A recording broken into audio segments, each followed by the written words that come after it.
You gotta be a little bit deeper. What the fuck, dude? What the fuck?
The history.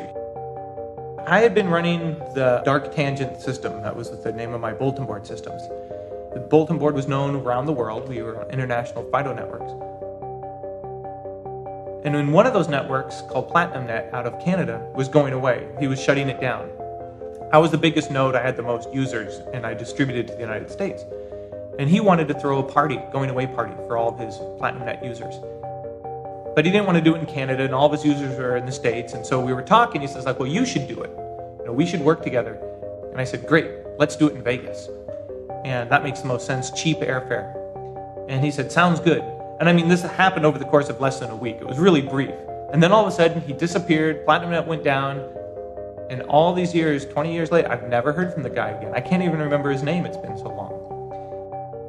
So when that disappeared, I had already started planning to do this going away party for PlatinumNet. So instead, I invited all my networks, and it went from being a going away party to a party. There was like HoHoCon, there was an XCon, there was a PumpCon, SummerCon, but there was no real West Coast con. So we figured, okay. So it ended up being Defcon. You know, the first one, there was a flyer that went out, and that kind of circulated around on some of the sites, and I think that's how I came across it initially. I'm assuming it was because of a book I wrote, or maybe my congressional testimony. I don't know, but somehow he had contacted me to come out and speak. I actually didn't want to go to the first Defcon. I did not want to go to the first Defcon. A number of my friends were going. They were trying to get me to go. They kept telling me it was going to be fun, and I kept thinking to myself, I'd never been to Las Vegas before. And, you know, I used to go to BBS user meets, and, well, a lot of them were pretty lame. And I thought to myself, okay, this is just going to be a BBS user meet in Vegas. Contacted me somehow, said, you want to come out to Vegas? I said, I don't like Vegas. Come out and speak, and there's a bunch of people, Phil Zimmerman and a couple other folks, and Defcon 1. And I had a blast. I had so much fun.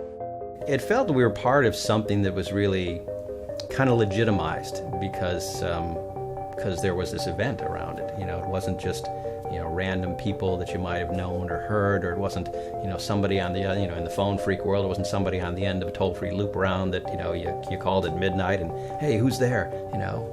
So I ended up meeting a lot of people, some of whom I'm still friends with to this day, out of all of that.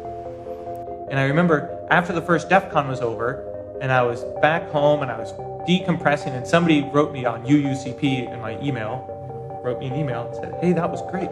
When are you doing it again? And until I'd gotten that email, I'd never thought of doing it again. And then I thought, you know, I could probably make this better. I could change this, and then that started it. That was all game over from there. It was every year, what can I make better? What went wrong? How do I fix it? And that geek sort of fix it mentality kicks in, and you're always trying to improve it. So it's sort of like this challenge you'll never solve, but you keep wanting to make it better.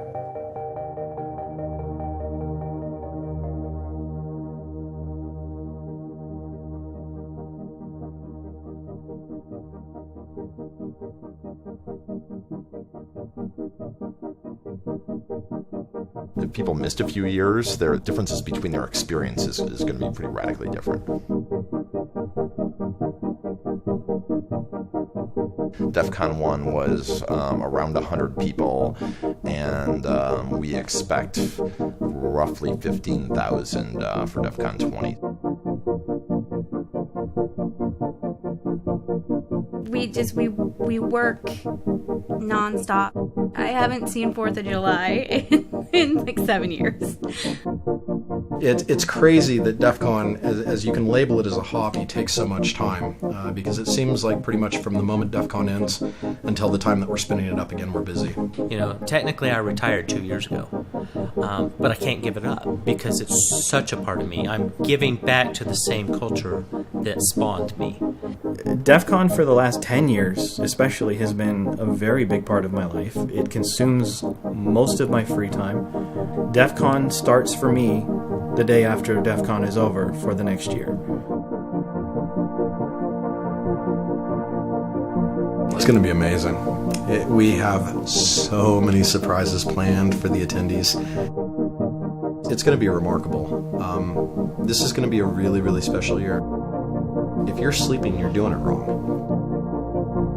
A lot of people who are hardcore DEFCON attendees or staff, they negotiate when they change jobs. That's fine, everything's good, but I need to take 2 weeks off. I never thought that my party would be a job employment prerequisite.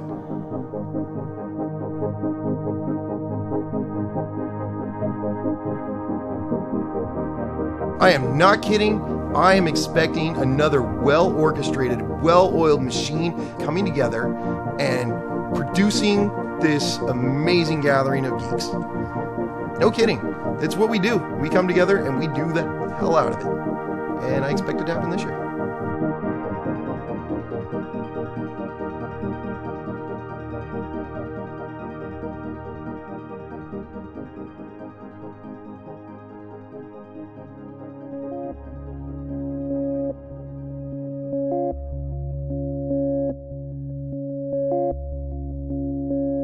There's absolutely a difference in between driving and flying.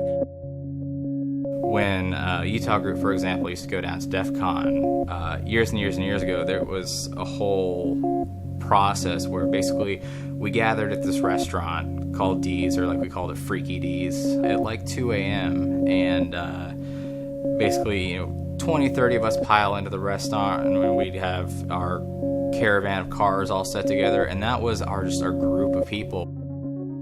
There are some hijinks that I can't even imagine mentioning on a documentary that can happen on a long 9-hour drive from the Denver area to Las Vegas. When you're driving, to get there, especially from the West Coast, you have to drive through the middle of fucking nowhere.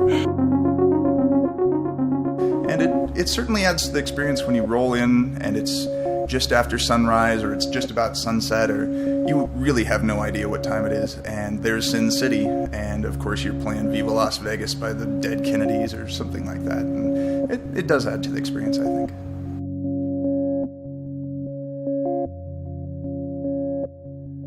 Great job. Actually, here comes the hack bus now, which is pretty awesome. Yeah, great timing. It kind of blows my mind that everyone's so excited about going to a barbecue 6 miles away from the con that they have to rent a taxi for or go to the grocery store and get food for.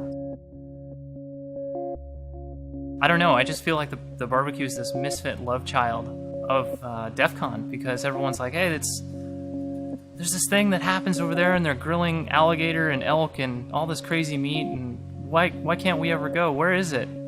And that kind of adds to the mystery and the fun of it. Man, did that I never expect that to become something that's like 1,000 people strong now. To me, that shows like an awesome community spirit and effort of, hey, I want to see my friends and I want to hang out with them and I want to, you know, just do something simple like let's eat some food. You know, it's not at the con. There's no crazy music. It's just a barbecue. Ever since I was in town around Defcon 10, 11, you see those signs in the airport, come shoot a machine gun, which, you know, it's fine for me, I've done, but a lot of my friends said, man, I'd love to do that. I said, let's just go out in the desert, I'm sure we can find a nice group rate, and we'll shoot out in a sand pit. And everyone had a blast, and they said, boy, are you going to do, this was great, you're going to do this again? So now there's just this well-known public shooting spot way out on the Lovell Canyon Road outside of the city, where anyone can go, anyone can shoot what they want as long as they police up the area, and we use it. And it's again, much like DEF CON itself, you keep getting popular and growing. Now we have canopies and tables rented that I arrange. There's a small per head fee just to cover that. We had 100 people on the line last year. We've got damn near that many registered this year. We're gonna stay safe and see what we can make happen.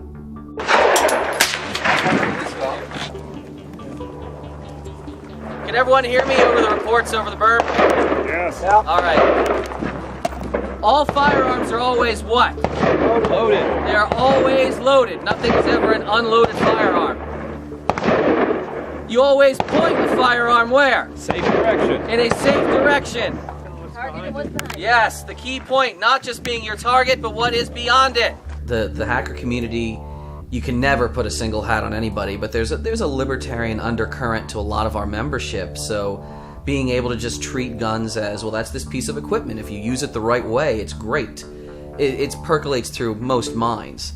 So you get the occasional raised eyebrow, but half the time that's the person who's like, I'm going to go see exactly what you think is so fun. And they're out there shooting a cannon or an automatic rifle. And they say, boy, I get this. Come on in.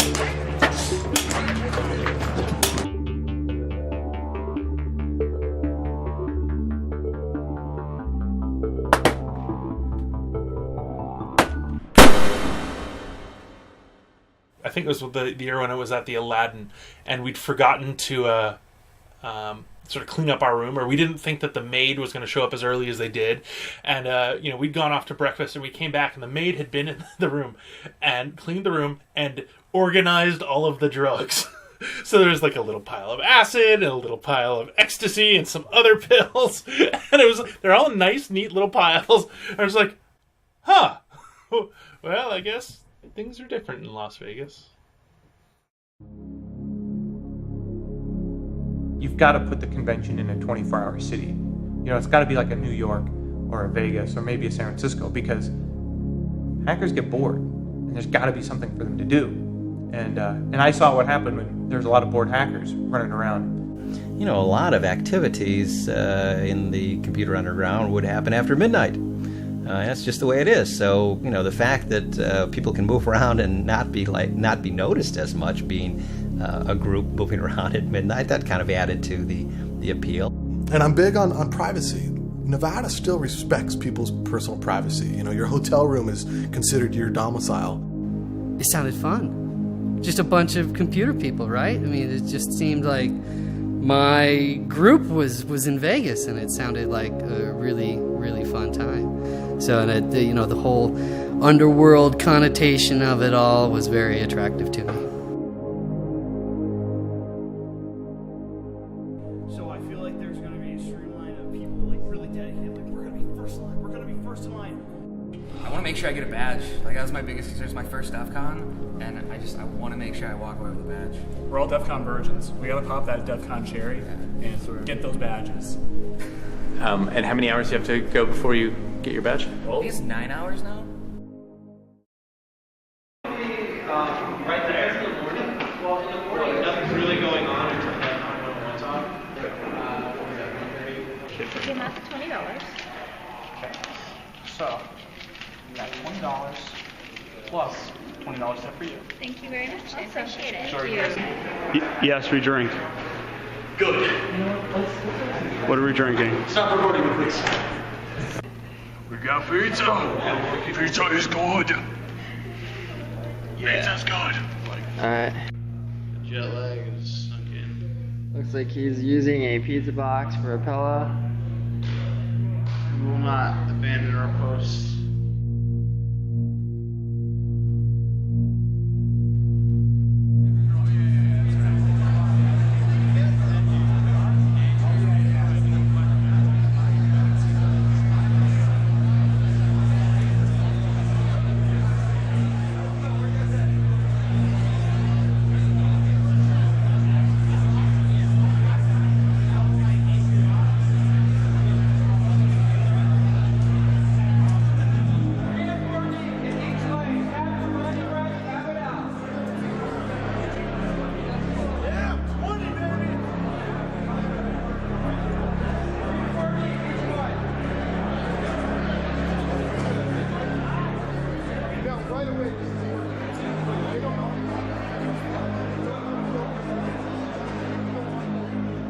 This is my first Defcon badge.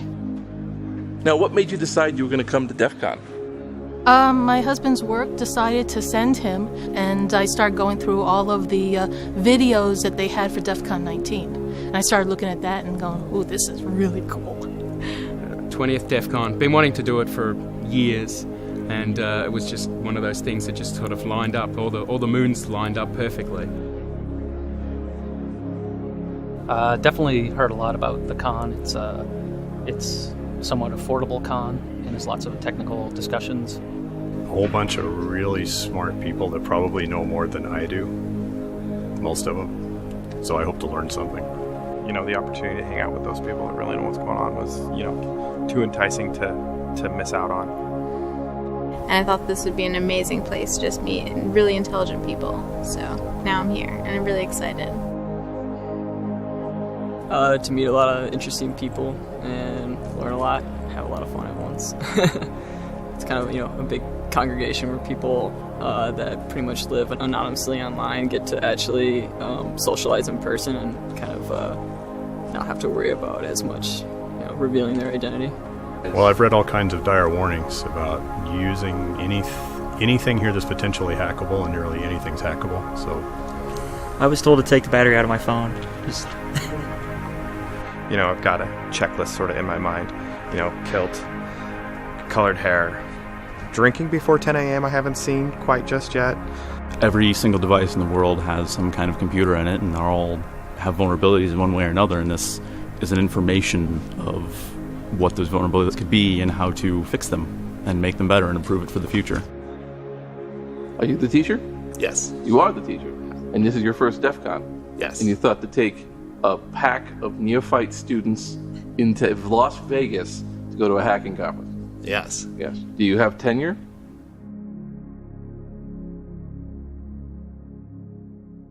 Rule number 1, follow the 3-2-1 rule daily. And please bear in mind these are minimums. At a minimum, 3 hours of sleep, 2 meals, 1 shower. By tomorrow afternoon, the pungent and stank aroma of many DEFCON attendees will waft through the air and hit you like a Mack truck. So remember, you plus deodorant equals everybody wins. I, like many people here, will not remember your real name. There are lots of Steves, Jeffs, Chris's, and Bills, but only one, maybe two with your unique handle. Hopefully you've picked a good and unique handle to avoid conflicts in the namespace.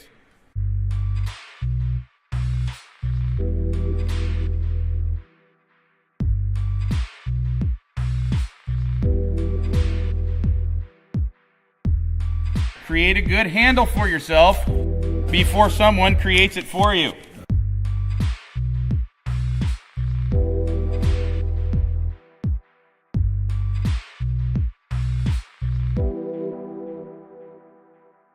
So I've got questions. Who here is from other countries? Wow.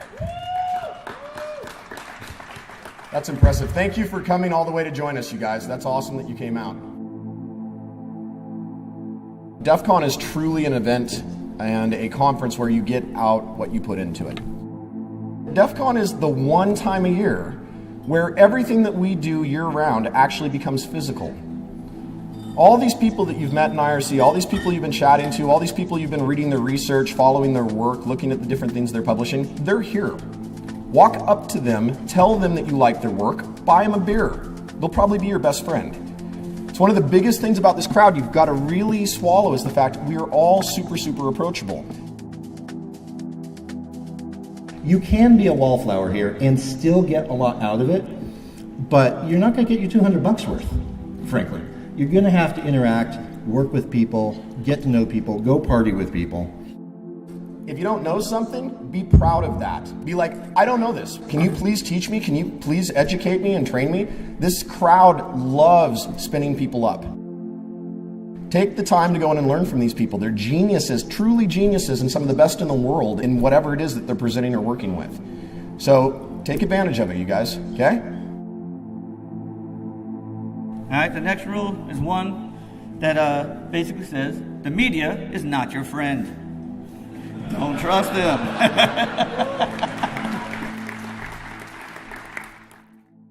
What do you think is the number one thing people misunderstand when they show up to Defcon? That it's a den of illegal activity and you're going to come learn how to do really neat, illegal black hat. Going to get in trouble if the FBI shows up at your door, and you should show up with your ski mask on just so no one can know your identity. Yeah. What is it actually then? It's a publicly funded private party for a bunch of really cool people. Yeah, our reputation is, it's out there, but people are proud of it, and I'm probably the only one who tries to go around and go, yeah, it wasn't quite like that. It's sort of like this. I don't think people understand how much goes in to creating a show of this size.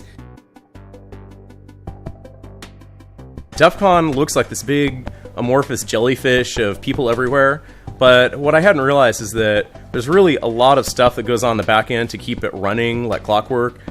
That's what makes Defcon so exciting. It's super organic, is the way I see it. If you're inflexible, it doesn't work with Defcon because there's too many people. And you'll just break. And that's just the reality of it. I always joke that for me, it's an opportunity to spend 4 days out of the year not caring about computers or computer security. Everybody's Christmas, New Year's, birthday, anniversary wrapped up into one for hackers.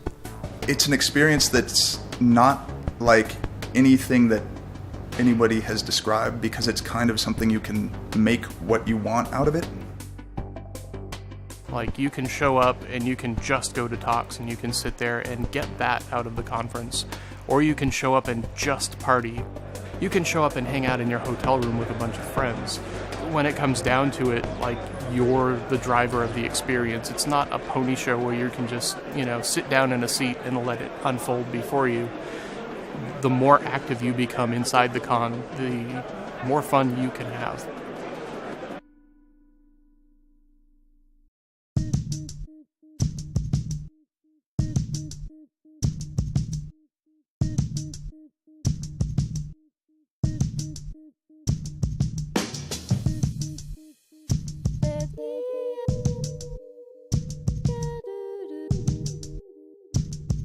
For me, I think it's more social. Mainly for me, it's just a lot of close friends that I get to meet once a year because of the diversity of where they all live in the United States. So this is kind of like a meeting point. Go out there, be social, just run into people and say hi, and just strike up conversation because you will meet interesting people here. It's fantastic. Everybody's friendly. I can sit down, talk to anybody, and I just ask them, what do you do? And they're happy to tell me about what kind of employment they do or the hobbies that they're in, and just striking up conversations. That's my personal favorite.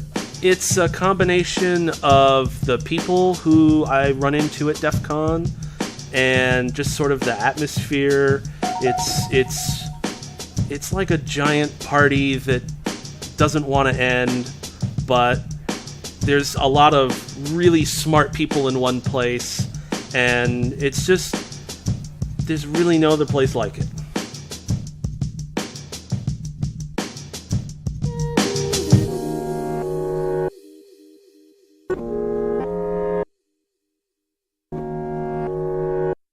The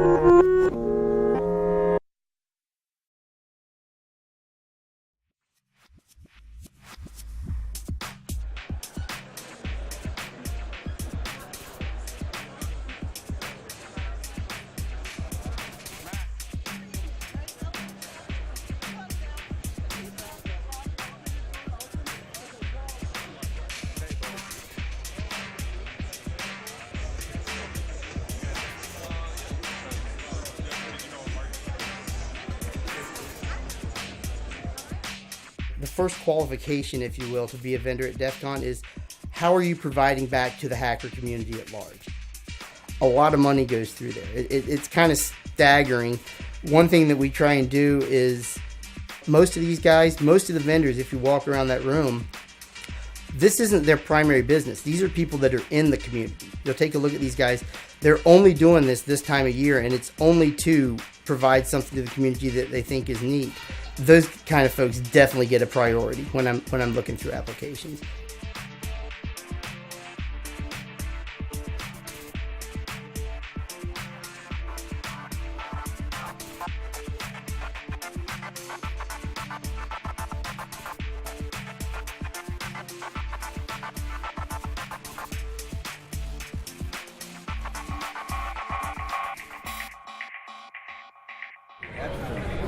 Well, it looks like you're doing things right. Okay, is this on? Yeah. Oh, boy. Okay, so what I've tried to do with the whole hacking community is raise the level of discourse. Like, that's the thing, is like to bring information, make it accessible and widely dispersed at a reasonable price and make people happy. And if I put a smile on their face, it's like, wow, really? That's a great price and I get that too? Yeah, that's good. I don't need every last dollar. You know, what are you going to do with dollars anyway? They're just numbers. Our main job actually is to create mayhem. That's actually what we've been asked by the management, make sure that we create a lot of mayhem.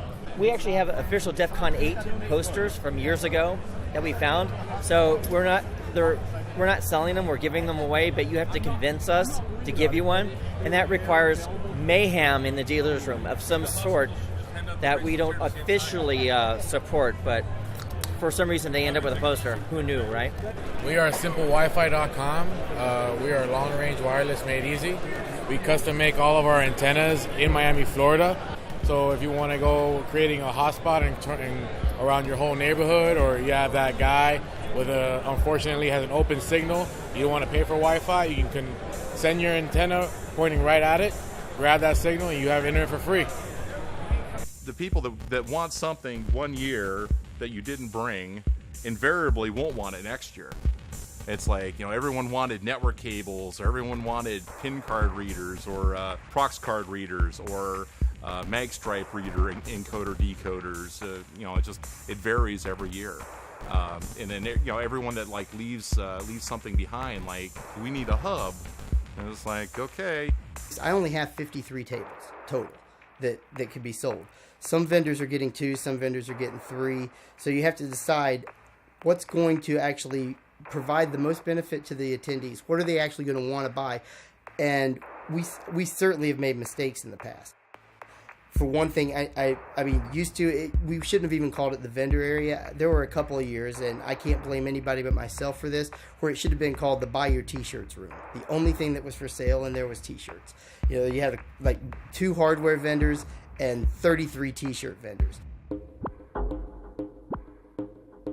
Hackers love their t-shirts. I think, I mean, in a weird way, it's like a way to kind of express your identity. I think we all do that through our shirts. It's a way when you're walking down the hall at DEF CON or any other conference or at work or wherever, for people to kind of get an idea of who you are. So yeah, I mean, the t-shirt aspect of it is certainly important.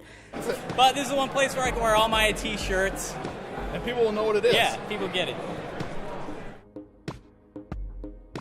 There's something about that, like, cinematic hacker that's both goofy and inspiring, and like, I still play up, there's this mystery around it, oh, spooky hackers, and there's like this dark side to it, and I think I still play that up in the art.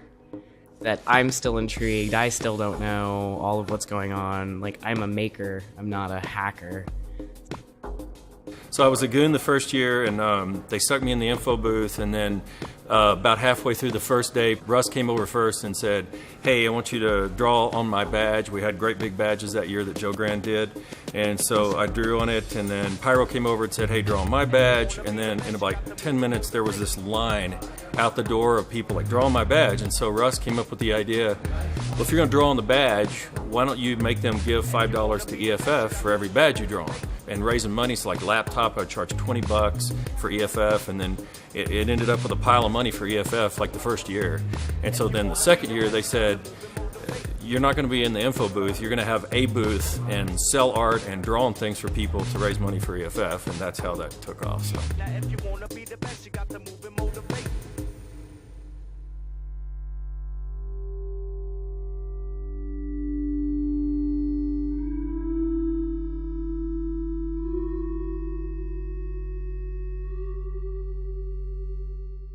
You have to believe in what you're doing, and you have to believe that whatever you have is the hottest, coolest, newest, best thing. And that if you have any shred of doubt about what you're presenting, or if your heart's not 100% into it, the audience is going to pick up on that right away and tune out.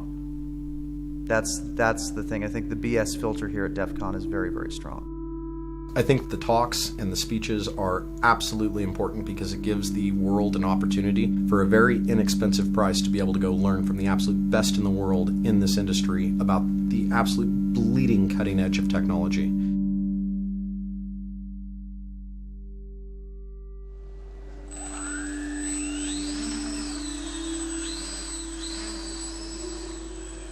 It was between 300 and 400 submissions that came in for people that wanted to speak at DEF CON this year.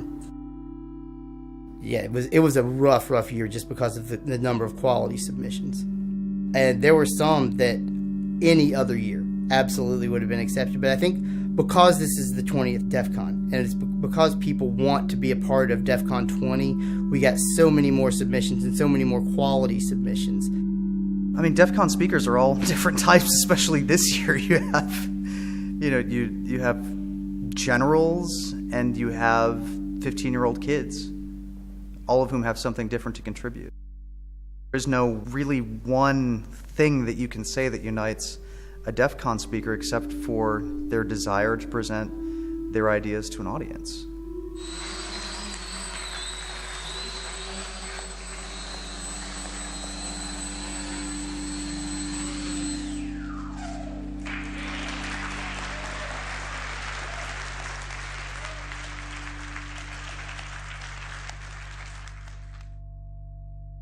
And we've got a really cool VIP this year. Yep. Really cool. They better show up. The big celebrity speaker VIP for this year at DEF CON, the director of the NSA and director of Cyber Command, General Alexander. We've been trying to get somebody from the NSA high level to speak for 10 years. And it just so happens that we finally get somebody, and it just happens to be our 20th year anniversary. So the timing just works out really well. And I know people are going to get all bent and not over it. It's going to be like the love-hate relationship. They're also going to really be interested in what he has to say, and at the same time be really fearful of the NSA. It's a milestone to see someone of his position and level come here and speak about security and hackers and those types of things. Jeff Moss made a valid call, and he kind of said, look, we have to interact with these people, We have the technical skills, and they're the ones calling the shots, so we've got to interact with them, and at the end of the day, we've got to educate them, Hello, Defcon!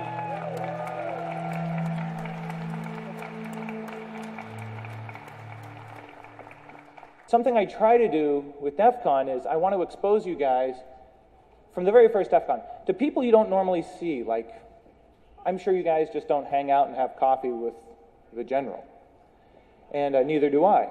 So to me, it's really eye-opening to understand, the world from their view. Having the NSA here was a great unveiling of the support and I think a little bit of appreciation by the government towards our community now, and a little bit more understanding of the work we do. and the actual end goals that we're trying to accomplish here. Thanks. Honor to be here. It's an honor and a privilege to be here. You know, one of the things I want to talk about is the freedom domain, the internet, and what we can all do to work on this. And so I've got about 6 hours of presentation and slides that we'll cut down to some meaningful time for you. I think it's amazing, and DT wouldn't believe you if you could go back in time and tell him 20 years from now you're going to have an NSA general here talking to the group sort of as an ally. Seeing people like General Alexander come down and meet with us hackers, it's just amazing. I've been in the hacking scene for over 25 years now, and I remember the days when we were just considered criminals that no one wanted to integrate with. They didn't understand how a hacking ethos could be applied to things that weren't illegal. And now, this completely legitimizes what we're doing. People want to see what we're doing, they want to hear about what we're doing, and they're realizing that we have a role to play in keeping the world's infrastructure safe and keeping the government safe. That's awesome.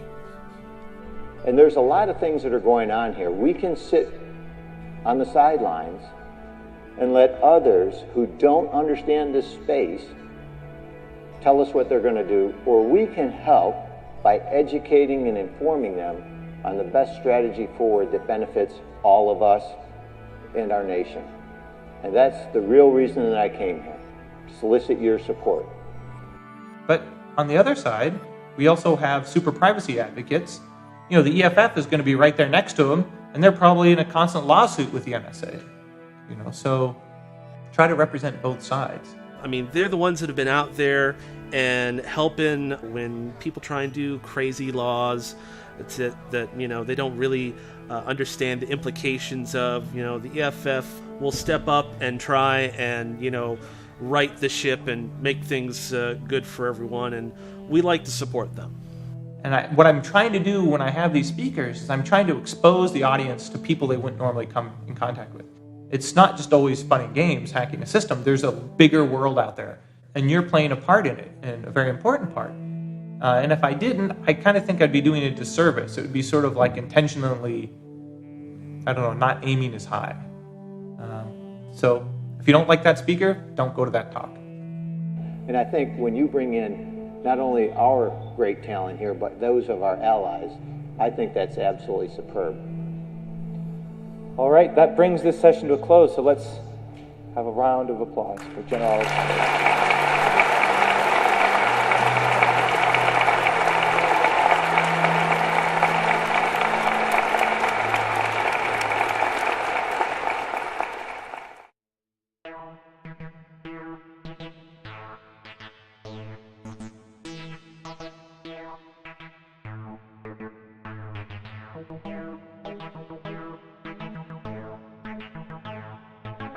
I think that contests and events is very key because it's one of the things that you find if you go to a lot of different conferences, especially in the security arena, it's very boring.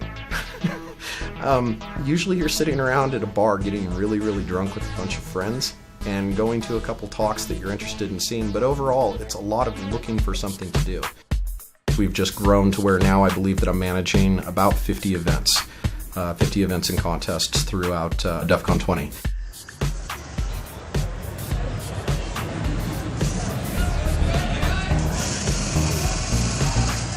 What's going on? Not much, just cutting some mohawks.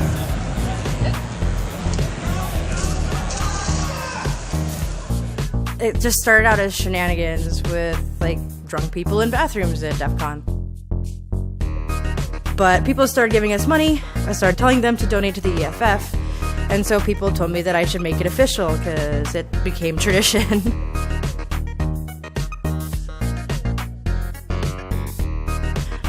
Last year we raised about $4,000 total for EFF, Hackers for Charity, and other hacker spaces around the country.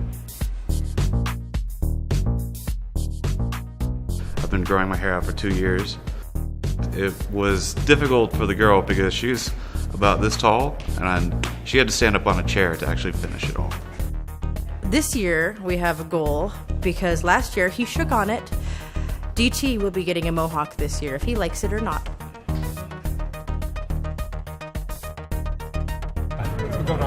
I've been playing Hack Fortress, which is an amazing competition. It's one of the highlights at Defcon for me. Essentially, we have a team of 6 game players who play Team Fortress, really how it was meant to be played. Medic, heavy, and they try and capture points. We, as the hacking team, essentially, we're doing hacking challenges, cryptography, forensics, physical challenges, social engineering, information gathering, and that gives our team benefits. So it might light the other team on fire. It might make everything our team shoots a critical hit. So it's this really cool combination of both gaming and hacking, which is awesome.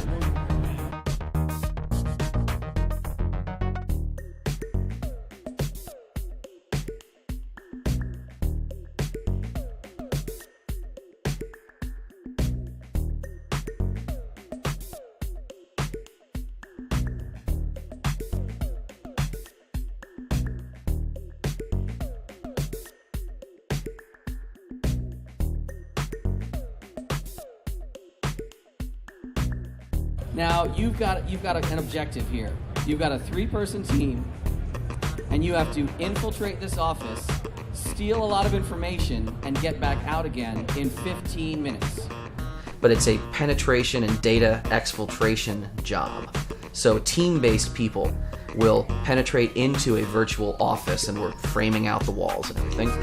You'll have to pick in. Once you're in, a team of people then can try to get documents, which you don't just, unlock a lock. You have to spread them out, legibly photograph them, put them back where you found them. I think we're including now, there's a smartphone, like an Android phone, so you have to hold it up just right, and maybe you see the pattern, you swipe it out, and you get some contacts. So I have this computer running Windows 3.11. So I'm watching people trying to fumble their way through Windows File Manager looking for data, but the really key thing is if you can unlock the computer where it's chained up, can you get the whole computer out of the office? And can you do it without powering it off? So we are hotjacking into the wires, splicing in a UPS, using a tool that feds use called a hot plug to transfer the switching of the power on a whim. But a lot of people, mad dash, half Tiger Team, half Marx Brothers movie, running around this office, getting everything, getting out clean, locking it up after themselves. Yeah, I can see a lot of us who used to be the guy who would maybe get drunk and worry about being arrested. Now we all have jobs where we do this professionally and get paid for it. Reset to a real score.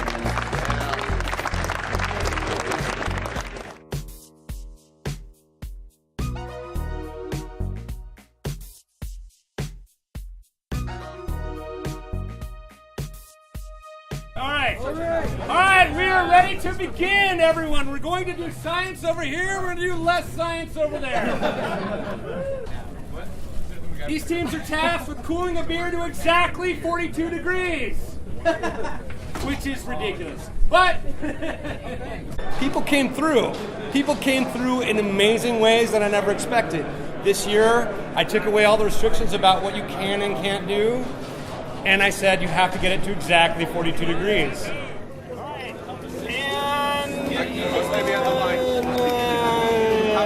Time! And this last minute entry, Team Ice, Not Science, if I remember the name right, hit it exactly. And it was a fantastic success in the end.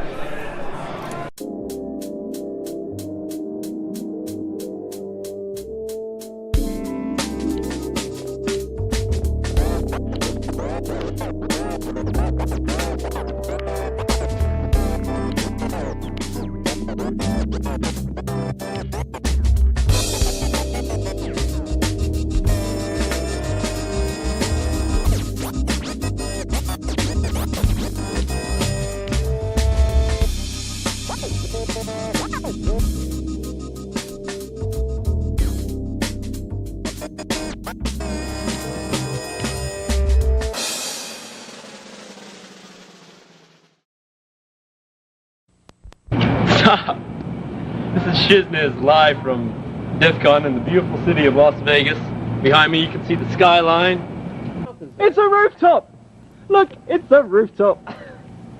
Over to your right, if Dave can get it. There we go. There's the mountains. There's the Alexis Park.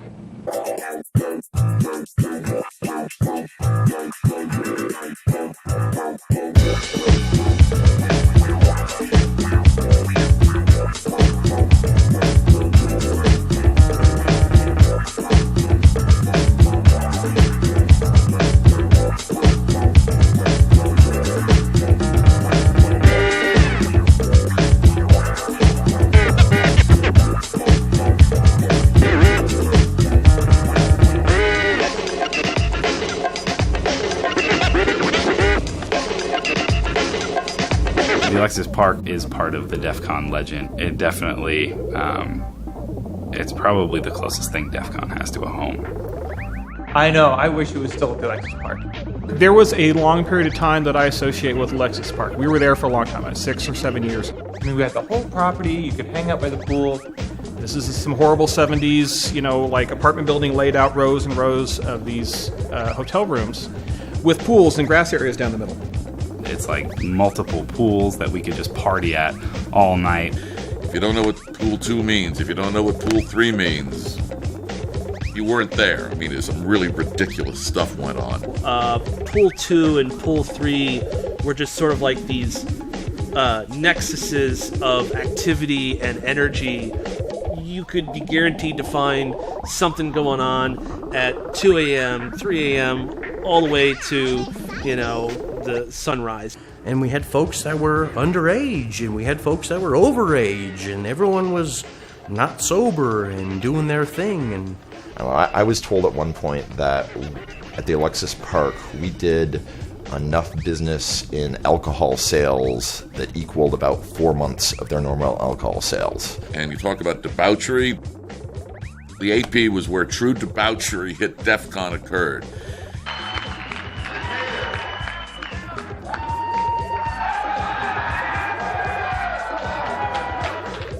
And at the time, the hotel owners, they were all right. They were all right. They had the attitude of, you know what, you can trash our hotel if you want. You can pay for it. But you're going to, but at the end of the day, we'll take your money. They weren't as concerned about the lights around the pool getting destroyed and things of that nature, so it was a little bit easier to deal with destruction in that way. I go to check in, and they hand me a list with check-in. They're like, okay, let me explain this to you. And it's a list of all of the objects in your room at the Alexis Park with a dollar amount next to it. If you would like to destroy this object in your room, this is how much it will cost you. You could just get insane and you weren't waking anyone up. You didn't have to worry about security coming and telling you to stop doing something because usually you were doing it to somebody who wanted you to. The Alexis Park, we were much more hands-on because they didn't have the security staff that a casino does. So I was arrested at Defcon in 2002 by the hotel security guards, but I don't know who ordered it. I guess a goon, probably Priest, ordered it, and I ended up in the Alexis Park jail, which was very roomy. It was kind of a Bacchanalian Mediterranean motif. There were like grape leaves on the walls and things like that. There was no bars or anything like that. And since it was a non-gambling hotel, you could do whatever you want wherever you wanted because you didn't have to be an adult. You used to make announcements at Defcon that so-and-so's parents are looking for their runaway child, who was 17 and was off at the con. It was a different experience. Everybody says, I wish it was the Alexis Park again. Oh, I wish we were back at the Alexis Park. Honestly, I do too. I really like the environment, the pool parties, the open atmosphere. We had the whole hotel. But then everybody forgets that, oh, the lines are ridiculous. Oh, the rooms were overcrowded. Oh, I couldn't do anything. It was awful. There was no room for speaking. I mean, people would make t-shirts about how terrible it was to get into the tent in the parking lot. So it's better. It's more organized. But yeah, it's a little different. I wouldn't go back. For us to go back there now, we would have to cut this conference by 2/3. And nostalgically, yes, I look back on that time, and it was a great time. But we need a venue of the size of the Rio now to support the size that we've become. But that's probably the time when things seem to settle in that, we've got something going here, and it's probably going to continue for a while. Well, that's one of the things. I mean, obviously the Alexis Park is near and dear to a lot of people because this is, how many years have we been away from the Alexis Park? And still, every year, somebody drives over there, walks into the front of the hotel, and steals the giant floor mat in the front and brings it back to con.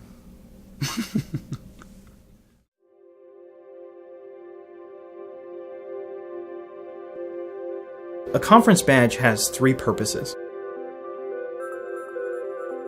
The first purpose is to show that you've paid for the conference. It's a security token. Number 2, it sets the level of your security when you're within the conference. Third, I wanted the badges that I created to be something that helped brought people together. I intentionally designed the badges to cause people to have to look at each other and talk to each other. To get to know somebody that they might not otherwise have known. It really is the interaction with the other people at DEF CON that makes DEF CON what it is. It's not I have this uber awesome electronic circuit badge that does such and such. It's the people wearing the badge that matter. And I think a lot of people miss that.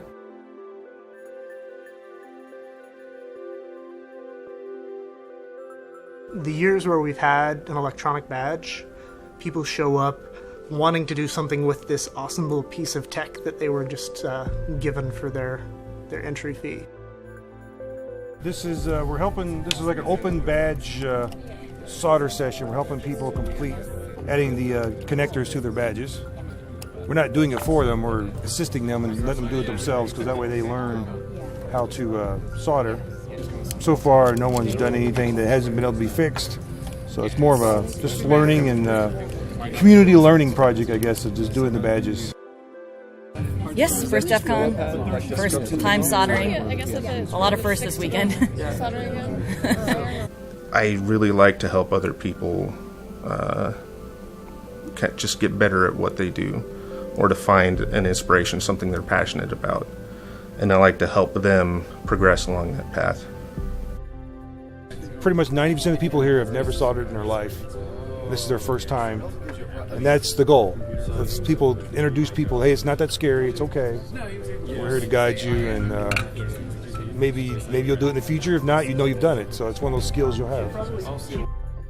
I know a lot of guys who are like collecting badge firm errors and flashing stuff and have no idea what they're supposed to be solving. Usually the only people who are really getting it are sequestered in their hotel room, just going crazy on it. There's some people that counterfeit the badges every year. And we try to make the badges hard to counterfeit. And there's some people that spend a lot of time counterfeiting the badges. And I think that's cool. If you can counterfeit the badge and you can get past the guards repeatedly, good for you. You probably deserve to get in, right? That's what a hacking convention is all about. If you're good enough to fool everybody, you put more energy into hacking that badge than we did probably in producing it. So good for you.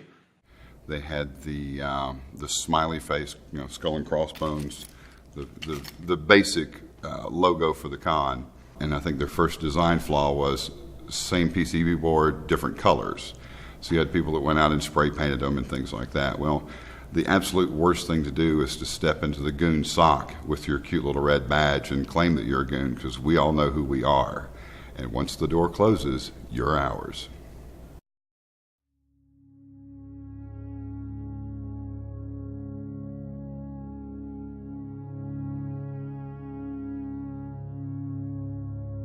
And so it was a space where I felt more at home, where I didn't have to explain anything to anybody than any other context I'd ever been in. Real hackers are incredible. They take nothing for granted, and they look at things to see how they can be combined to make something new. And hackers really have an interesting, innovative, creative way, the best of them, of looking at all sorts of problems that a normal person wouldn't know how to do.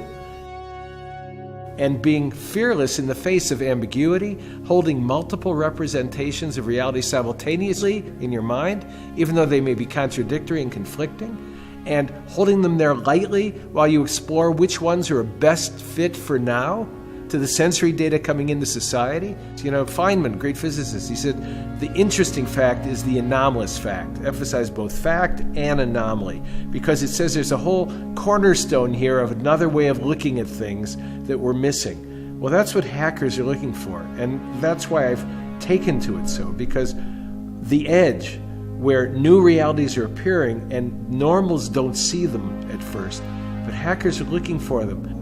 They're kind of the little homunculus inside the machine. When I come here, I don't have to explain anything to anybody. I don't have to back up and explain my point of view or my point of reference or why I said what I said or what was ironic or what was meant straight up, because people just kind of get it. And that's a terrific thing.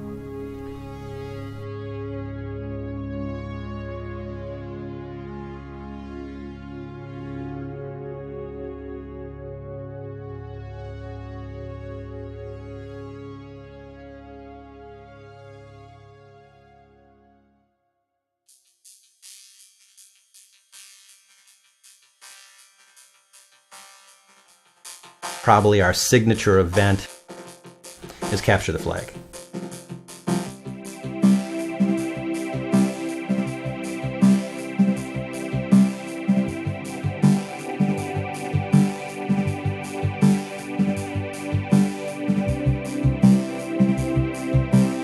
When you go to Defcon and walk through the Capture the Flag area, you're seeing some of the best teams that are out there. Where this is the Wimbledon, this is the place around the world where it all comes together. What strikes me isn't even in the room, it's the fact that there were a couple thousand people competing around the world to get into that room. Some of those guys who travel from like South Korea or the Middle East to do the CTF, they came thousands of miles and are not going to sleep for 3 days to participate in one game at one event that happens once a year. And that's what amazes me. It's about a bunch of different teams getting together on a big network trying to steal each other's stuff, in essence. So it's worth coming once to see it. Capture the Flag has been there since the beginning, and really from a hacker perspective is the type of thing of what you think of, hey, how do I take over this guy's computer? Don't miss any con where you can sit down with a laptop and make the network work and start breaking things.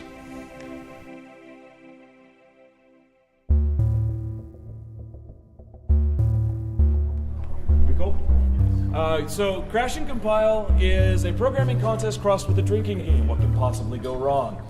If you're familiar with ACM-style programming contests, you're given a challenge, a word problem. You know, write a program that takes this kind of input and generates that kind of output. Some arbitrary word problem. And you start coding. You're coding along, and then you say, I think I'm going to test something, and you try to compile it. And it doesn't compile, you take a drink. If it compiles but doesn't run, you take a drink. If it runs but doesn't produce the right output, you take a drink. Okay, you can see how this can degrade very quickly. After 45 minutes, any points that are not awarded, or that have not already been awarded to competing teams, gets awarded to Team Distraction. The team with the most points at the end of the night goes home with a black badge. No, Team Distraction does not qualify for a black badge, unfortunately. And you're coding. No, I am part of Team Distraction, which we try. Our actual first goal is to make sure that they get enough water and they don't drink too much. But then of course we have to distract them from their coding and kind of like mess them up and just distract them a little.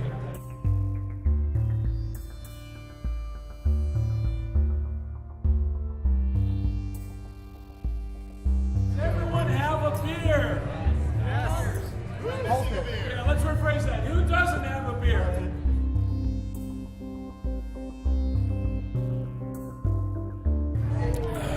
Are we there yet? We're there. Okay. Any other questions? No? Great. Let's go program.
Gotta energize the crowd. I gotta set the pace, set the tone.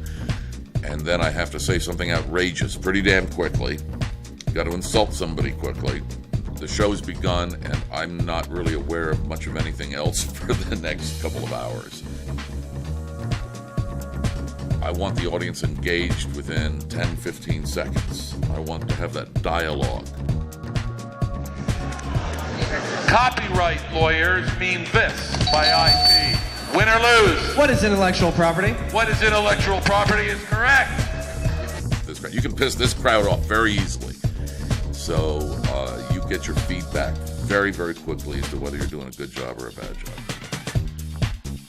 Jeff and I had talked, and he says, I really want to notch up the 20th. I want to go up with a bang, and I want to do all these crazy things. And it was cool. The final category is beer. Oh, thank God. I think that this audience probably 50% bigger than last year. So that would put that crowd, I'm guessing, in the 2,500 range, something like that. But this one was huge, huge.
Common experiences at Defcon include, I don't remember.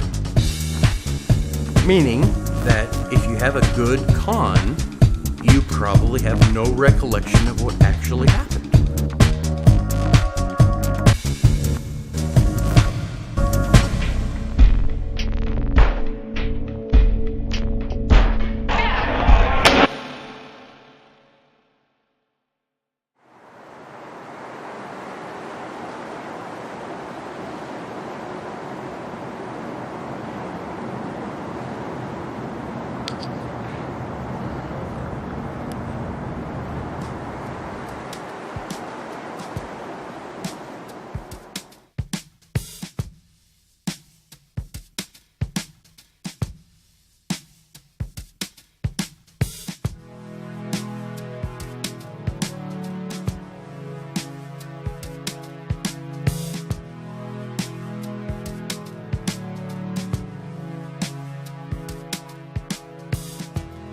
If you've never been, don't base your assumptions off what you've read or heard.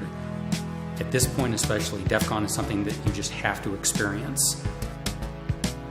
DEFCON is not a convention, it's a meta-convention. But there's so many smaller events, gatherings, meetups, projects, that it's become a group of other smaller conferences. There are other aspects, other facets of the con that are completely different than what you have heard, thought of, expect, or even dreamt or possible. These people you've known from internet stuff, only through that. And you come from a small town, right? You don't know anybody, into this weird stuff you're into. And you go to DEFCON, and that's where you meet the people, right? And it's beautiful, and you're just hanging out, the conversations. It's the place. DEFCON is the place.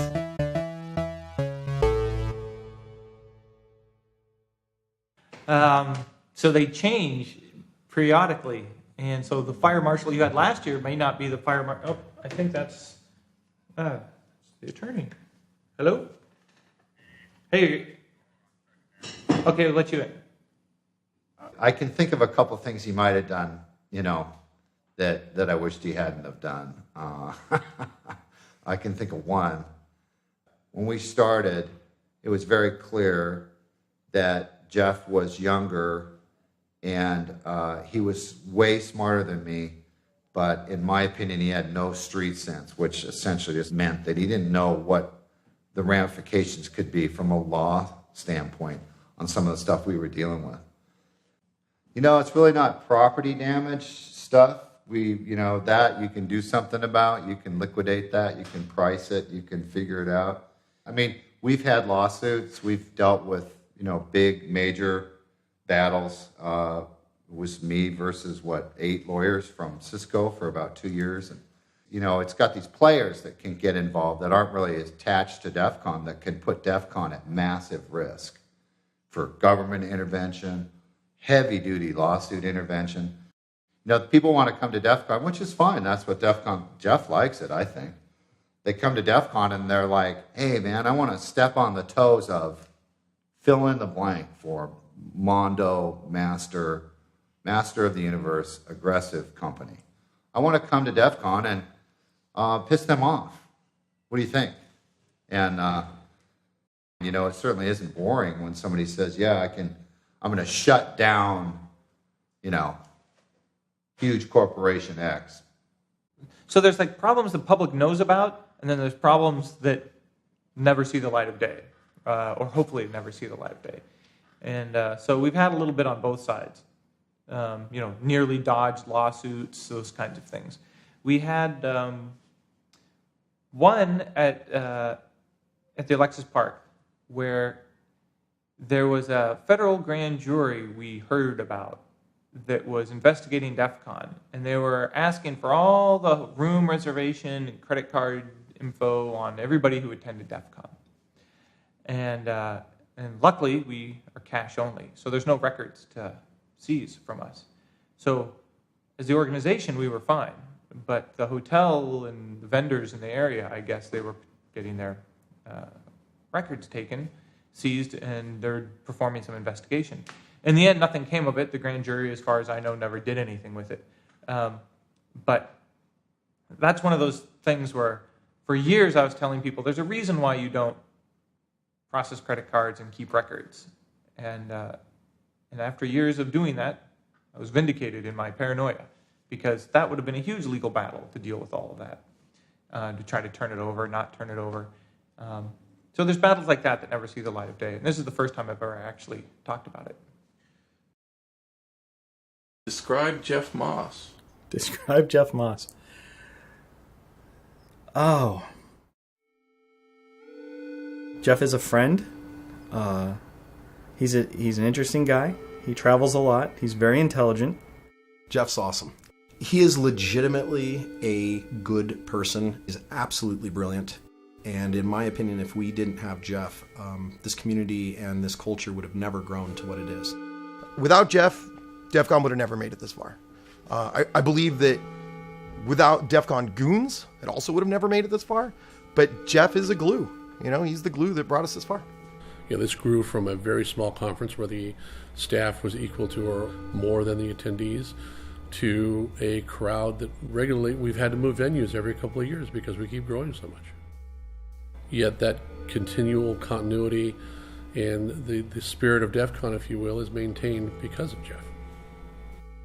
He's overly concerned about what the Defcon attendees think about the conference. He wants them to have a good experience. He really does. Jeff cares about Defcon so much.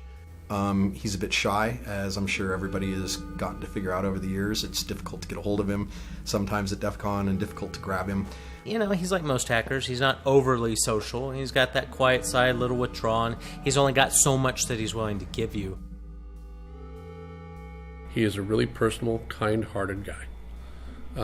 He is managing chaos. And it is not an easy job, and he is a very smart guy, and it's a very difficult job. And fortunately, he's also surrounded himself with people who can help him do that.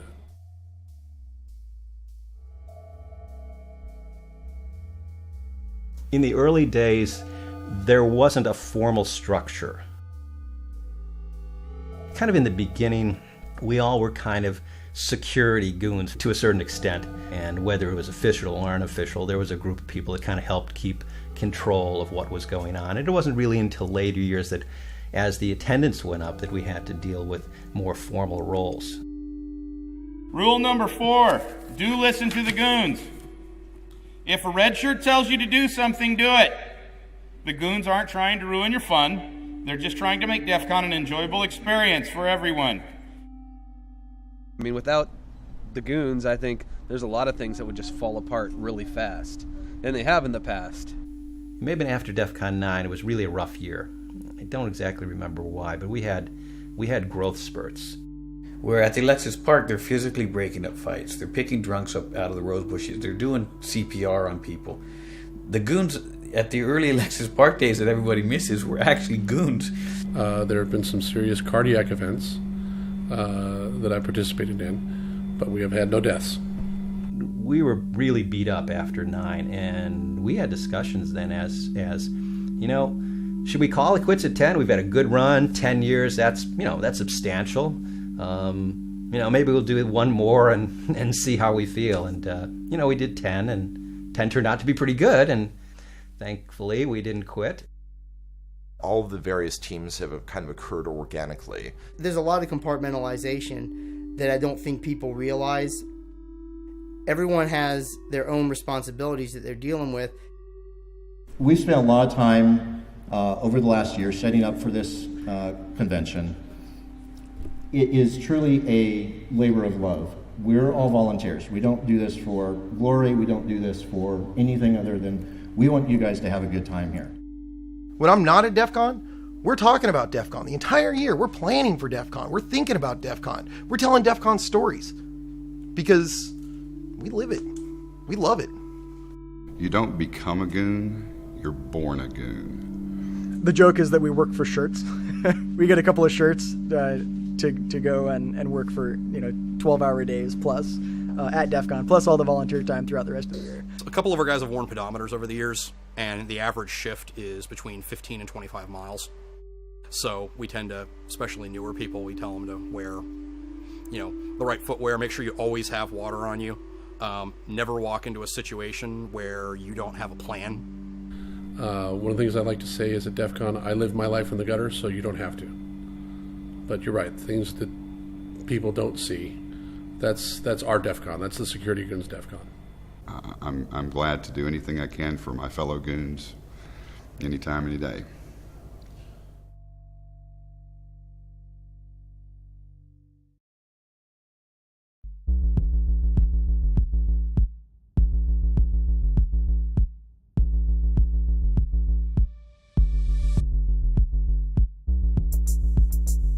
I was creating a contest that would be something I would want to participate in. I used to say, magic is dead in the world, so I'm going to create some for everybody else.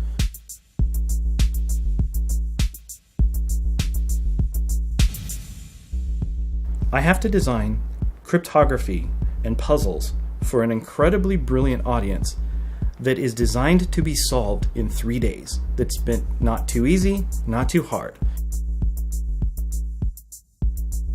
So now that became my personal contest. My challenge to myself is, how do I continue to entertain some of the smartest people in the world and keep their brains occupied for 3 days when a lot of them are smarter than I am and can figure this stuff out?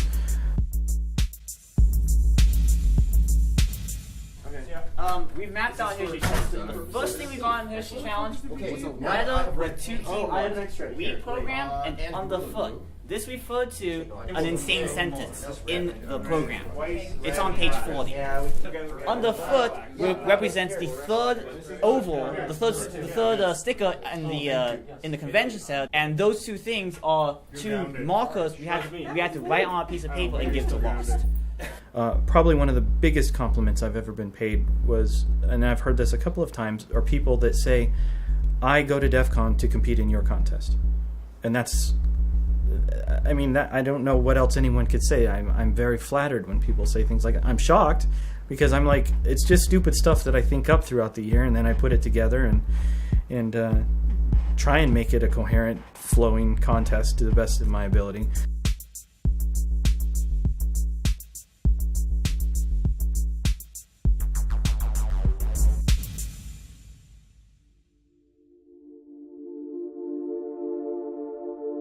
We're inside the Lockpick Village at DEFCON 20.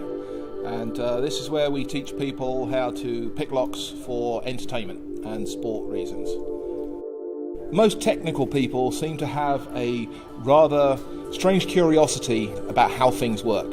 And one of the things that leads us into that is how locks work. We can teach most people within 5 or 10 minutes how to start picking locks. And then some of them will stay in here, and at the end of the day we throw them out and they say, oh, I didn't go to the talks I was supposed to be going to, because they've been sitting in here picking locks all day long.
Most Defcon talks start with a great deal of alcohol and end with a great deal of alcohol. At least the good ones that I've noticed.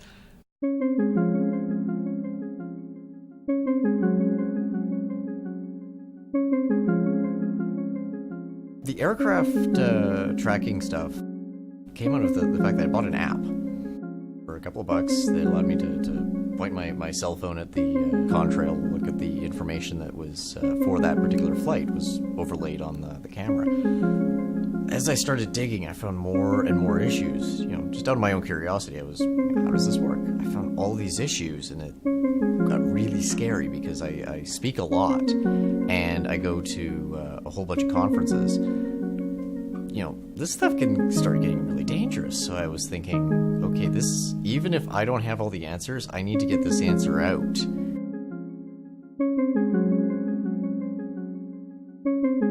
Really, I've done enough of these things and know that the crowd that I don't get, you know, jitters or nerves or anything like that.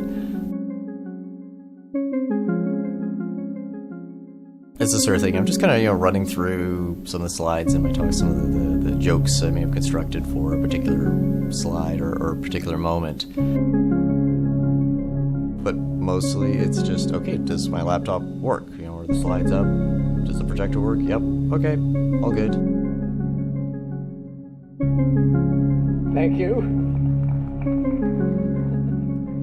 So, yes, generally what I say is that when I get bored, bad things happen.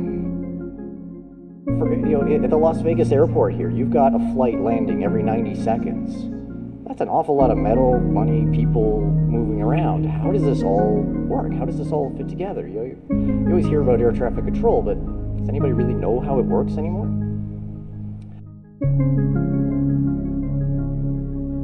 I think that the audience is looking to learn something new. They're looking for an entertaining discussion on interesting technologies that at the end of the day are kind of important.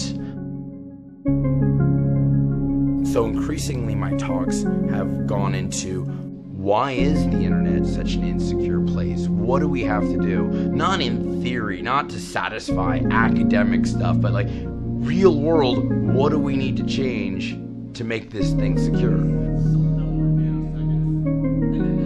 All year, all my best research comes here. All year I work on, you know, what am I going to bring to Defcon for the next year? What am I going to do for this particular event? Because it's where it began for me. My career started because I started speaking out here in Vegas and started coming out to Defcon and showing off these toys. I'll be honest, a lot of my talks have had nothing to do with security. It's just like, yo, look what I can make that thing do. The presentation was just facilitating, you know, a dialogue with this industry, because unfortunately when something like, you know, a major vulnerability in air traffic control, there's no phone number to call in for that and say, hey, you know, can we talk about this? That doesn't exist. It was the first time I dealt with something that was really serious. The entire talk was theory. I had no facilities to actually test anything, you know, in a real world scenario, because obviously I don't want to be pursuing with a plane while in flight. Now, the attacker is one step away between an evaluation and attacker-controlled code. My talks are stories. And that's the one thing that I advise everyone else giving a speech. You're telling a story to your friends about some cool stuff. I have hundreds of hours of research that I have to tie together into a coherent explanation of the world.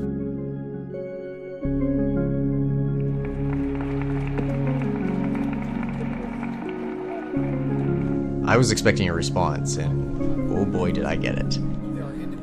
I was talking to people from, you know, major airlines, people working for airplane manufacturers, air traffic controllers, trainers. I've got a pocket full of business cards after this that I have to go through.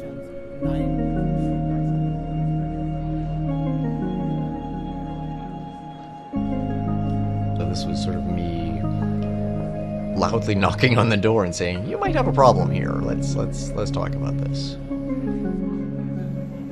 Over the years, I've gotten relatively high profile, and I am very happy and honored for all the obligations that come along with being a high profile individual. But I do miss being able to just wander through the crowds and see cool stuff and watch cool talks. You know, I got a lot of stuff I've got to do. There's a lot of obligations.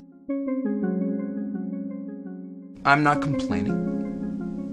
This is a tremendous amount of fun that I get to have. You know, build all these crazy toys and fill Penn and Teller and show them off. The best moment for me at Defcon is always going to be at 4 in the morning when someone's showing off some really silly stunt that they built. And maybe it's good or maybe it's not, but man, they love it and they're enjoying talking about it.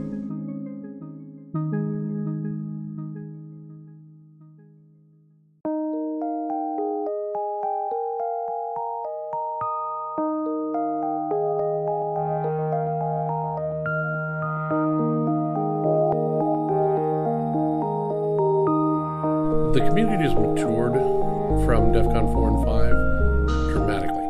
When I was coming to Defcon 4 and Defcon 5 and seeing people in an official capacity, I'm now seeing them bring their children, and in some cases their grandchildren, to Defcon 20. I say, great, bring your kids to Defcon, because there's no better community to have your kids around than the people that go to Defcon. There's every opportunity for them to learn something. And as long as you're a good parent, as long as you're a good hacker, anything that they see or experience, you can lead them on that path. Yep, so this is plastic. So this is just a long string of plastic, so it goes into this. This thing melts, there's a little heater in here that melts it, and then squirts it out as the machine, yeah. It's like toothpaste. This is the second time for Defcon Kids and the second time that I've been involved. And Defcon Kids last year sort of just was a smaller way to try to get kids and their parents involved in the hacker community and basically teach kids about lockpicking and soldering and hardware hacking and privacy issues and law enforcement issues, just all of these things that kids don't normally learn in school. Speaking at Defcon Kids and working with these kids is almost more exciting to me, or just as exciting, if not more, than giving a talk at Defcon. and having an opportunity to directly influence these kids. I mean, it's like an immediate, you can see in their eyes just this immediate understanding of once you show them something, they get it. And I mean, that could change their life. I would like to start, programming. Like, I would like to start learning the languages that they mentioned. For example, I'd like to start learning Python. What we're thinking of doing is adding some little extra pieces onto here and solder those on and make some other cool like programming with the light and make a cool little light show. The kids love all these speakers and like they're the best speakers, and I couldn't believe that Defcon kids had the same top speakers addressing our children. The people who are supportive, helpful, and just want the kids to gain this love of what they're passionate about and sharing it with the world, and it's wonderful. This is kind of like, for the kids, it's really inspired them to get involved in the hacking community and start doing some things. So, we've had the privilege to hear from some really great guys, and the kids are excited to go back and start doing things. It's been a lot of fun so far. Even though it's only day one, and I think we have about 4 or 5 hours of sleep. It's been awesome. Well, most interested, I think, is hacking. I kind of want to be a hacker when I get older, I would definitely call myself a hacker. So this is the year that your eldest goes to Defcon, right? I plan on bringing my 14-year-old to con. This year, hopefully, will be her first year. So I'm hoping to drag her out and show her not just what I have experienced over the years, but frankly, where she came from. Because at a basic level, I have to explain to my kids that I met your mom at Defcon 4. I've asked DT for child support, and he's like, ha, who are you? That's how it went, really. I don't expect, Jeff to know who I am.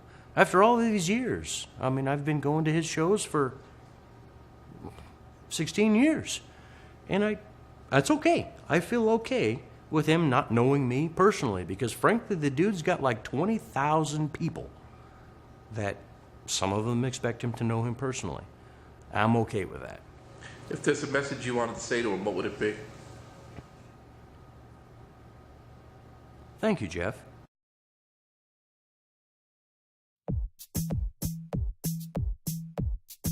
After Capture the Flag, I thought the scavenger hunt kind of embodied the hacker spirit the most.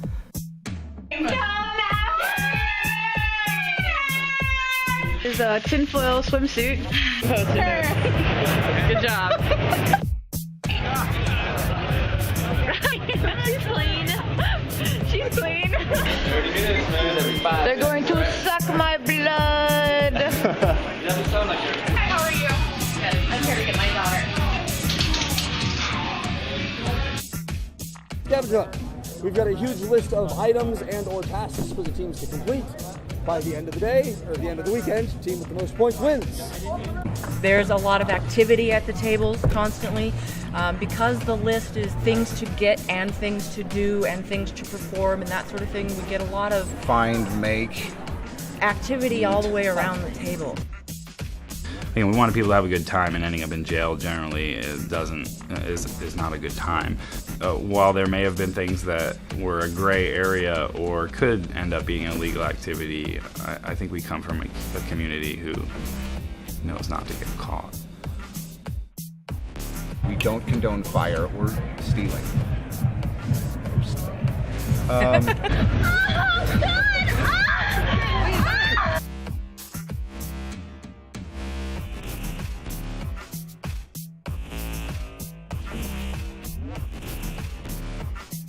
And I don't know how someone sourced it or found it, but the head of a cow. We put on the scavenger hunt list a live chicken, and I think we got 6 or something. Scavenger hunt winners of the past go on to become goons and contest creators and contest organizers and speakers and staff because you have so much social interaction, it really ingrains you into the community.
Oh, on the weekend at Defcon, I think last year we booked 14 shows. I issued the ultimatum, I'm going to book less shows, and it ends up being more.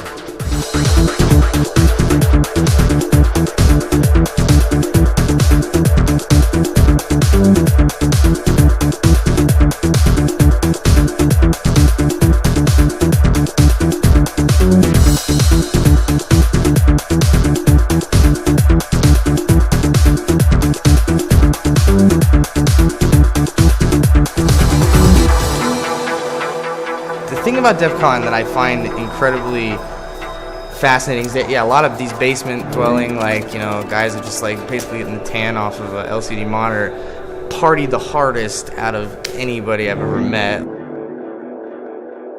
Like, serious rock stars here, that everybody just fueled by alcohol and balls and, you know, any type of ADHD medication they get their hands on. So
Okay, so we're going to kick this thing off.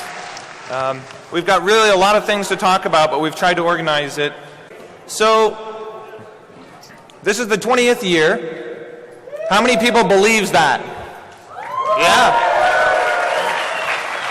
So I'm just curious, by a show of hands, how many people was this your first Defcon? So we've scared away everybody else. And we've got guys that have been helping out for 19 years. And that's amazing. I would never have expected that. So I guess I'm most proud of producing something, having a group of people support me, that's still doing stuff that people care about. So what I want to do is we want to hand it over to Zach Franken, who's been the head of operations for, I don't know, closer to 18 years. Let's hear a round of applause. Thanks. Thank you, Defcon 20. Defcon, as Jeff already said, couldn't exist without a lot of effort from a lot of people. And in the early years, I used to name them all, but now there's 300 of them. I've trimmed it slightly.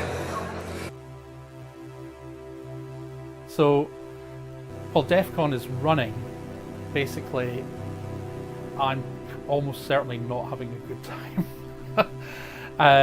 Mainly because I just run around and put out fires. And of course, my friend Jeff, who threw this shindig 20 years ago. I can't believe it's still fucking going, but it is.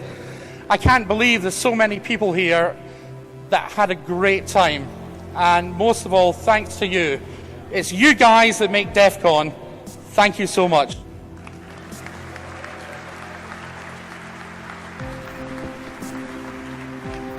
Defcon's not something that happens for us for 3 days in July or August every year. It's almost something that we think about and work on and do stuff for all year round. It becomes almost a part of your identity, and I know it sounds kind of weird. It's when everything comes together, I know why I stayed up all night, so many nights in a row, you know. There have been moments where you sit back, and it's also part of the reward. You sit back and say, that is just absolutely amazing. That someone was able to think of that, or someone was able to think about that and do that.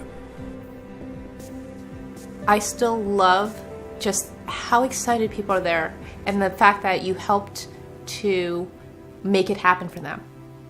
Thank you, Deviant. It was a really great challenge. It was fun to compete, and Defcon was great. Thank you, everybody. This community is misunderstood by the media, and unfortunately the media is the message out to the non-geek, non-hacker community. But the thing that I think came out perhaps this year more than any other year. So I just want to tell you what we've been doing for the last 3 years. Year one, we had 95 people sign up for Be the Match Bone Marrow Donor Registry. Year two was 161, and this year we got 232 people to sign up. In addition to that, we raised over $3,300 as well. More than any other year, this one was really about love. With the blood raising, the cancer stuff, the huge amount of money for EFF. I mean, even just saying and thinking, it gives me kind of goosebumps. This one was 20 years of love. Okay, we got some numbers for you. The info booth raised $58. The firearm simulator, $3,620. Mohawks, $4,333. Eddie Mears with the artist with his great T-shirts, which you can still get outside the contest area, $3,500. The Summit, $15,789. $15,789.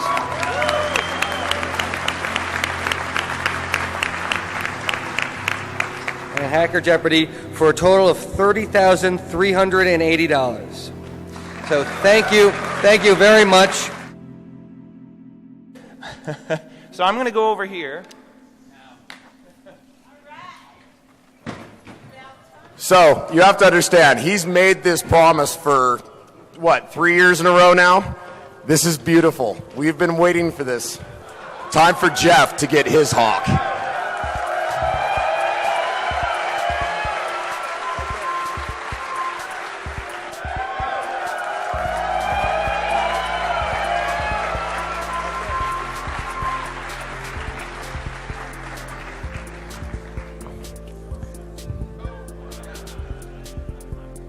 Now, Jeff failed to mention that he has like 6 different meetings with incredibly important people around the world in the next couple of weeks. You know, it's actually really nice fulfilling a promise. Because now they can't bug me. True. That's true. Now, but I haven't decided. Don't I have to donate money to the EFF for this? Of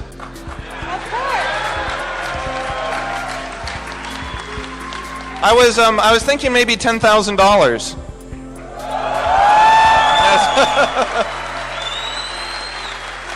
What do you think? That's probably a pretty good thing.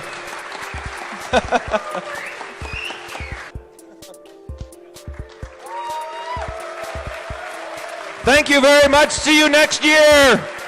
Woo!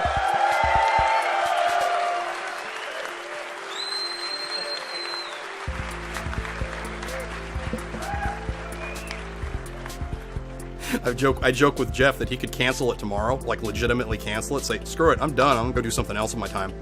And Defcon would still happen. It would continue to happen. Everybody would just go to Vegas anyways. Eventually people would start talking about stuff. Eventually they'd say, let's go out of the bar and go take over this empty conference room and talk about it. And Defcon would continue to happen organically, probably for years after we just walked away from it.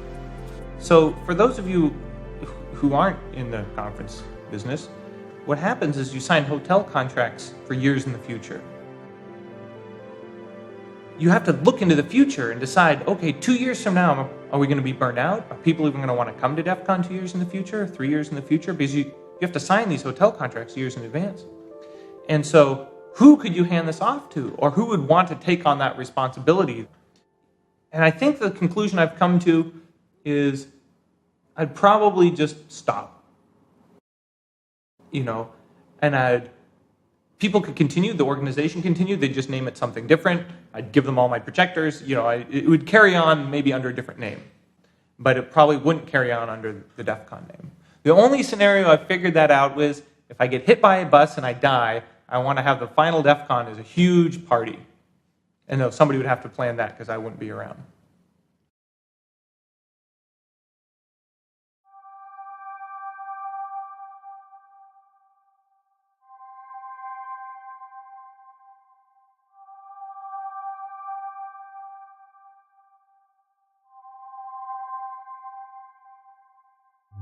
I don't know why. Every year, honestly, every year after DEF CON, I think half the senior staff says never again. All of us, we're all, yeah, me too. And then all your friends. I have friends all over the world that DEF CON for sure they show up to.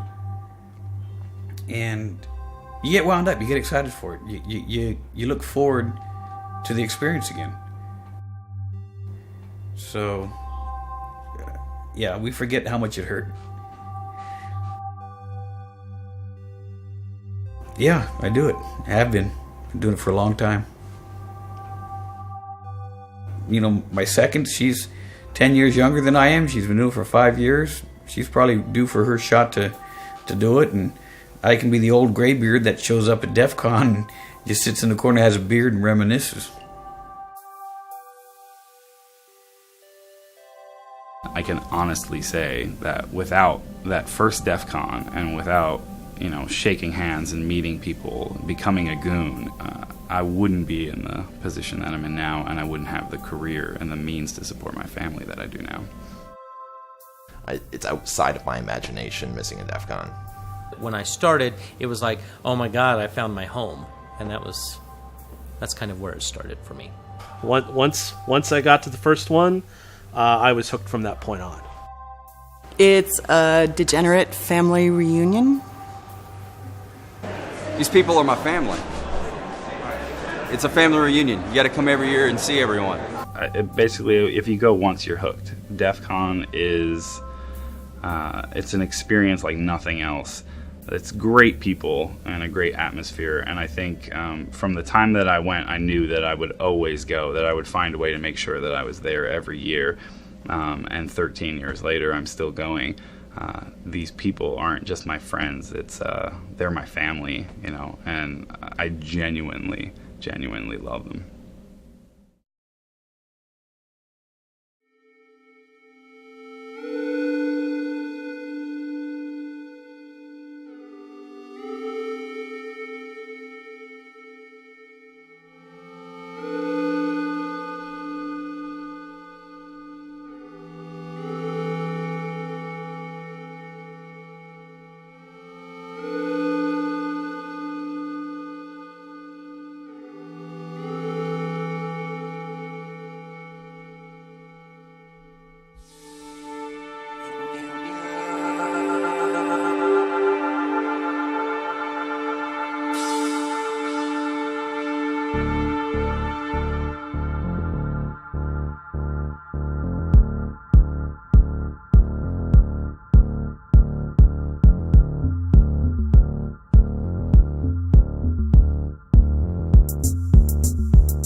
I don't believe it's appropriate to talk about that on camera.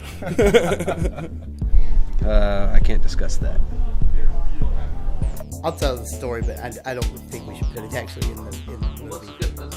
Yeah. No naming names. No naming but names. Yes, we'll tell you off camera. I can neither confirm nor deny that. Yeah. Sorry. All right. Edit that out. Nothing that I'm going to admit on camera at this time and until the statutes of limitations run out. And then happy to admit it later on, but once we've checked with the lawyers and all that stuff. Yeah. I think half of the experiences of my life that I could attribute that to happened at a Defcon. I don't know how many of them I can talk about. I probably can't talk about any of them. I really would like to, but